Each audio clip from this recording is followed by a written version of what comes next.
हिंदी में यूपीएससी की तैयारी से संबंधित प्रोग्राम्स को देखने के लिए सब्सक्राइब करें स्टडी IQ-IAS हिंदी। नमस्कार।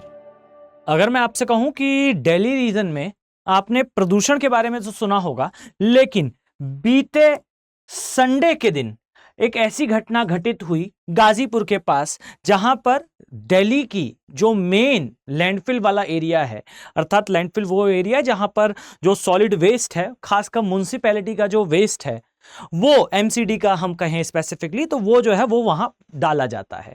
उस लैंडफिल में बेसिकली ये हुआ कि भाई आग लग गई, और आग लगने की इस घटना के कारण जो है वो दिल्ली वाला जो एरिया है, अभी मैं आपको नक्शे पर भी इसे समझाऊंगा, मैप पर भी इसे एक्सप्लेन करूंगा कि दिल्ली में जो है वो प्रदूषण का स्तर कुछ बढ़ता हुआ देखा गया। और एक बड़ी बात यह है कि भाई इस लैंडफिल में ये जो एरिया है, यहां पर near about shocking thing is 8 million ton कचरा लगभग जो है वो जमा होता है।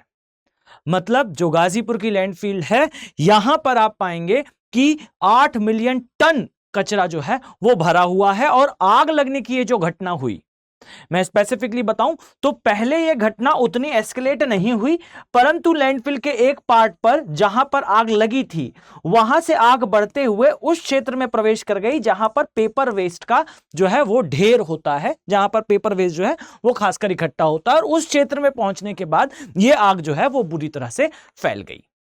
कंडीशन ये आई कि भाई जो घटना रविवार को शाम को 5 बजे जो है वो घटित हुई थी, उस घटना को कंट्रोल करने में आज तक की, जब मैं ये वीडियो रिकॉर्ड कर रहा हूं तब तक का समय लग गया।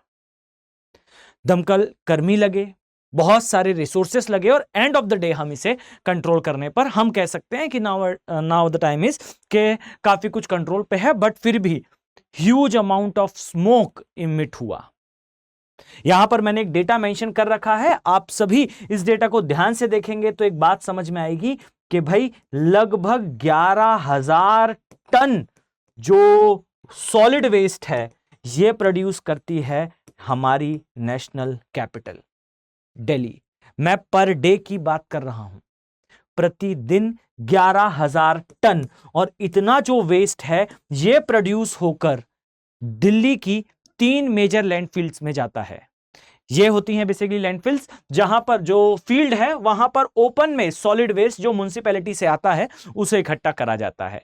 यानी कि दिल्ली कुल मिलाकर जितना कचरा एक दिन में निकालती है वो सारा अंततः एमसीडी के थ्रू जो है वो 3 मेन लैंडफिल्स में इकट्ठा होता है। और ये जो लैंडफिल्स हैं ये बेसिकली यूज होती हैं आगे फॉर पावर जनरेशन। जी हां, शायद आप इससे परिचित ना हो कि दिल्ली की जो लैंडफिल्स हैं, ये जो लैंडफिल हैं ये बेसिकली यूज होती हैं फॉर जनरेशन ऑफ इलेक्ट्रिसिटी। ये 3-4 तरीकों से, अलग अलग माध्यम हैं, उनके माध्यम से जो है वो कचरे से ऊर्जा का निर्माण करने में उपयोग होती हैं। काफी इंटरेस्टिंग है इस चीज को समझना, पर हम इस पर चर्चा में आगे बढ़े उसके पहले इसका एक पॉलिटिकल एंगल भी है, इसे भी जरा समझने का प्रयास करिएगा। हुआ ये कि भाई बीजेपी और कांग्रेस, बीजेपी और आम आदमी पार्टी बेसिकली इस पर जो है वो आपस में बहस करते हुए नजर आए। रीजन क्या है? तो रीजन सिंपल सा है भाई, बीजेपी के लीडर का यह कहना था कि एमसीडी जो है, खासकर आम आदमी पार्टी डायरेक्टली अगर मैं कहूं तो आम आदमी पार्टी ने प्रॉमिस करा था कि हम जो है वो इलेक्शन विन करने के बाद जो एमसीडी की ये लैंडफिल्स हैं, और खासकर जो गाजीपुर की लैंडफिल है, इसे पूरी तरह से क्लियर कर देंगे दिसंबर 2023 तक।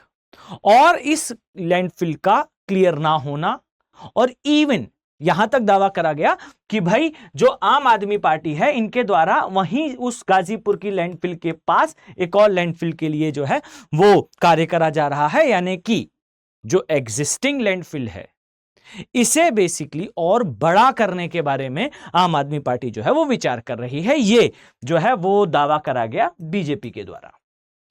अब यहां पर एक बड़ी पॉलिटिकल डिबेट स्टार्ट हो चुकी है कि भाई गलती किसकी है, आम आदमी पार्टी की है या फिर बीजेपी की है। अब दोनों के ही अपने अपने पक्ष हैं, बट यहां काम की बात यह है कि भाई गलती किसी की भी हो, हमारे लिए एज अ आईएएस एस्पिरेंट यह जानना जरूरी है कि चूंकि अब इस स्थान पर आग लगी और ये एक नेशनल न्यूज़ बनी, और खासकर मैं इस बात से बेहतर तरीके से परिचित हूं कि भाई इसे हमारे नेशनल टेलीविजन ने बहुत ज़्यादा कवरेज नहीं दिया, पर एज अ IAS एस्पिरेंट याद रखिएगा UPSC ने बीते वर्षों में लैंडफिल से क्वेश्चंस करे हैं। और साथ ही एक अवेयर सिटीजन के फॉर्म में यह भी याद रखिएगा कि जो म्युनिसिपैलिटी का सॉलिड वेस्ट है यह अंततः जाता कहां है। एक डेटा मैंने आपसे जो शेयर करा, नियर अबाउट 11,000 टन अगर कोई सिटी कचरा निकाल रही है, सॉलिड वेस्ट निकाल रही है, तो अंततः इस गार्बेज का, इस कचरे का पहाड़ जाता कहां है? तो ये जिस स्थान पर जाता है वो कहलाते हैं लैंडफिल्स। और ये जो लैंडफिल्स हैं, ये लैंडफिल्स बेसिकली यूज होती हैं फॉर एनर्जी जनरेशन। जी हां, ये ऊर्जा के निर्माण के लिए यूज होती हैं। यहां पर मैं अगर आपको इंडिकेट करूं तो ध्यान देंगे तो आप एक बात को समझ पाएंगे कि दिल्ली का जो प्रतिदिन का निकलने वाला ये सॉलिड वेस्ट है, ये कचरा है, ये अंततः जो है वो पहुंचता है 3 मेजर लैंडफिल्स में। ये जो मैंने यहां पर डेटा पुट करा है, ये डेटा बेसिकली सरकार की ऑफिशियल वेबसाइट से लिया है। इसे ध्यान देंगे तो 3 मेजर लैंडफिल्स हैं। फाइन। इनमें से एक जो आपको अभी न्यूज में दिख रहा है अर्थात गाजीपुर का, एक लैंडफिल है ओखला का, एंड एक है भलसवा का लैंडफिल। अब ये जो 3 मेजर लैंडफिल्स हैं, ये तीनों बेसिकली दिल्ली से निकलने वाले सारे कचरे को जो है वो इकट्ठा करने के लिए जिम्मेदार हैं। MCD यहां पर कचरा जो है वो डंप करता है और फर्दर फिर इसका जो है उपयोग करा जाता है किसके लिए? एनर्जी जनरेशन के लिए।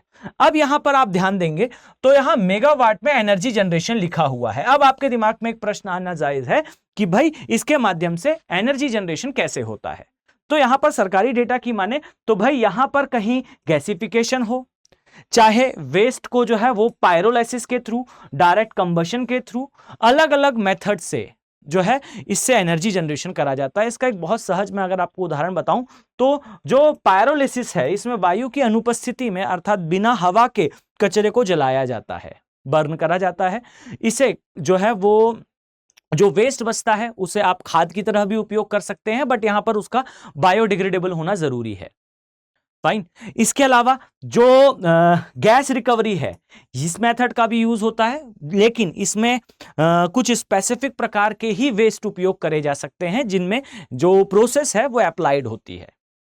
मीथेन गैस का इमिशन होता है, अलग अलग कचरों को अलग अलग स्थान पर उनका ढेर लगाया जाता है। इसलिए जो लैंडफिल्स हैं, इन लैंडफिल्स को बेसिकली सॉलिड वेस्ट मैनेजमेंट कहा जाता है, ना केवल कि एक कचरा रख देने का या छोड़ देने का या फेंक देने का स्थान। अब यहां एक बात इंपॉर्टेंट हो जाती है कि भाई अगर हम ये कह रहे हैं कि हम दिल्ली से इतनी अधिक मात्रा में निकलने वाले कचरे का मैनेजमेंट करना चाहते हैं, तो जो 3 मेन लैंडफिल्स हैं, इन लैंडफिल्स के साथ एक सबसे बड़ी समस्या है और वो ये है कि ये डेंसली पॉपुलेटेड एरियाज में आती हैं। द मेन थिंग इज कि कभी आप इन लैंडफिल्स के आसपास से गुजरिएगा तो आप उस चीज को फील कर पाएंगे कि दम घोट देने वाली स्थिति होती है। कभी किसी सीवेज ट्रीटमेंट प्लांट के पास से गुजरिएगा या फिर आपके शहर के आसपास कहीं कोई शादी का भवन हो जहां से प्रतिदिन निकलने वाला जो कचरा है वो फेंका जाता हो, उस स्थान के बाजू से गुजरिएगा, आपको पता चलेगा कि जो स्मेल होती है, जो गंध होती है, वो दम घोट देने वाली होती है।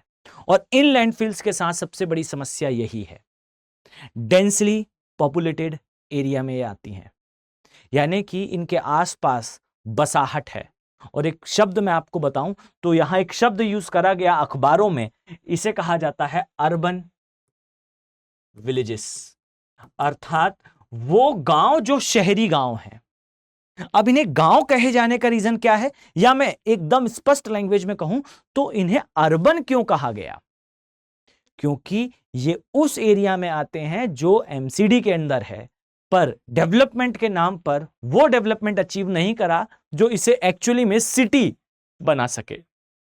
तो वास्तविकता में ये जो अर्बन विलेजेस हैं, जिनमें वास्तविकता में जो अर्बनाइज्ड एरिया है उसका कचरा छोड़ा जाता है, ये अर्बन विलेज अगर हम इसे सही शब्दों में कहें तो भाई अर्बन एरिया के सह उत्पाद हैं। वो क्षेत्र हैं जो अर्बनाइज्ड एरिया के बनने के कारण अर्बन हुए हैं। और इन एरियाज में रहने वाले वो बेचारे लोगों के बारे में एक बार विचार करिए। इन ह्यूमैनिक कंडीशन में, अमानवीय परिस्थितियों में जीवन जीने के लिए विवश हैं। पीछे इस दृश्य को देखिए, इससे निकलता हुआ धुआं केवल दिल्ली में पहुंचकर प्रदूषण नहीं फैला रहा। जब आग नहीं लगी थी तब भी यहां से निकलने वाला जो वेस्ट है, यहां से निकलने वाली जो गंध है, यहां से निकलने वाला जो आप कह सकते हैं वेस्टेड जो स्मोक है, स्मेल है, वो उस एरिया को जो है वो ह्यूमैनिक नहीं रहने देता। ये एक्चुअल में हमारे अर्बनाइज्ड होने को इंडिकेट करता है कि हम जिस प्रकार से अर्बनाइज्ड हुए, उस अर्बनाइजेशन का बाय प्रोडक्ट ये लैंडफिल्स हैं। आई थिंक आप इस बात की गंभीरता को समझ पाएंगे और इस टॉपिक को समझ पाएंगे, बिकॉज ये बहुत ज्यादा न्यूज में नहीं रहा, इसके बारे में बहुत ज्यादा चर्चाएं नहीं की गई, बट ये समस्या गंभीर है। जो डेटा मैंने आपको बताया, आप इस डेटा पर जरा विचार करिएगा और सोचने का विचार करें कि इतना जो कचरा हर दिन हमारी दिल्ली निकाल रही है, ये अंततः किसी के घर, किसी के शहर, किसी के गांव में इकट्ठा हो रहा है और अभी एक आपदा के रूप में जो है वो सामने है। पॉलिटिकल डिबेट्स बहुत सारी हैं कि इसमें बीजेपी की गलती है या फिर जो है वो आम आदमी पार्टी का प्रोमिसेस थे जो पूरे नहीं करे गए, बट फिर भी एज अ अवेयर सिटीजन इस बारे में चर्चा जरूर करें कि भाई इन लैंडफिल्स का मैनेजमेंट आवश्यक है। आई थिंक आपके लिए वीडियो इंफॉर्मेटिव रहा होगा। याद रखिए कि आने वाले समय में अगर आप यूपीएससी की प्रिपरेशन कर रहे हैं तो जो स्टडी आईक्यू है, इसके P2I बैचेस अर्थात प्रीलिम्स से लेकर इंटरव्यू तक की तैयारी कराने वाले बैचेस में एडमिशन ओपन है। 26 अप्रैल से यहां पर जो है वो क्लासेस स्टार्ट हो जाएंगी और अगर आप अपने फर्स्ट अटेम्प्ट को अपना फाइनल अटेम्प्ट बनाना चाहते हैं, एक सीरियस आईएएस एस्पिरेंट की तरह तैयारी करना चाहते हैं और एक्चुअल में यूपीएससी कंटेंट तक अपनी पकड़ को मजबूत करना चाहते हैं, तो स्टडी आईक्यू के ये जो हिंदी माध्यम के बैचेस हैं ये स्टार्ट हैं। याद रखिए इन बैचेस में आपको सक्सेस इन प्रीलिम्स के नाम से क्रैश कोर्स अलग से प्रोवाइड करा जाएगा, जो आपके प्री के एग्जैक्टली प्रायर आपकी जो प्रिपरेशन है उसे क्रिस्टल क्लियर और रॉक सॉलिड करेगा। साथ ही आपका प्री क्वालिफाई होने के बाद आप मेंस रेसिडेंशियल प्रोग्राम का पार्ट बनेंगे, यानी कि जैसे ही आप इस प्रोग्राम का यूज करते हुए जो प्री का एग्जामिनेशन है उसे क्वालिफाई करेंगे, डियर आप यहां दिल्ली में आएंगे। उम्मीद करता हूं तब तक दिल्ली जो है और भी ज्यादा क्लीन हो चुकी होगी, बट फिर भी तब तक आप जो है वो जहां पर पधारेंगे उस समय आपको सारी जो तैयारी है वो ऑफलाइन मोड में दिल्ली में स्टडी आईक्यू कराएगा, जिसके लिए आपको कोई पे नहीं करना है। डन।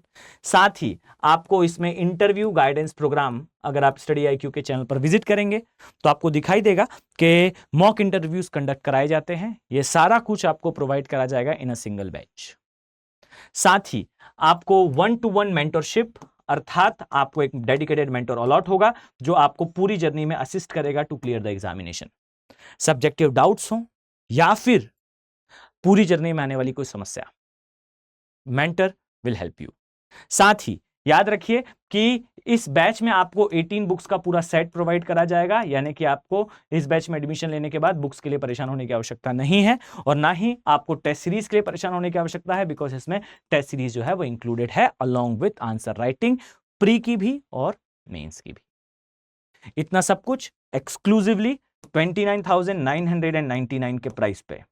बट वेट, ये प्राइस तभी मिलेगा आपको जब आप यूज करेंगे AK लाइव कोड। इस कोड को यूज करिए, अपने फ्यूचर को इंश्योर करिए in field of UPSC. Professional exam requires professional approach. इस उम्मीद के साथ कि मैं आप सभी को इन बैचेस में देखने वाला हूं, मिलते हैं नेक्स्ट वीडियो में। Have a very nice day. Thank you. Hindi में यूपीएससी की तैयारी से संबंधित प्रोग्राम्स को देखने के लिए सब्सक्राइब करें स्टडी IQ IAS हिंदी।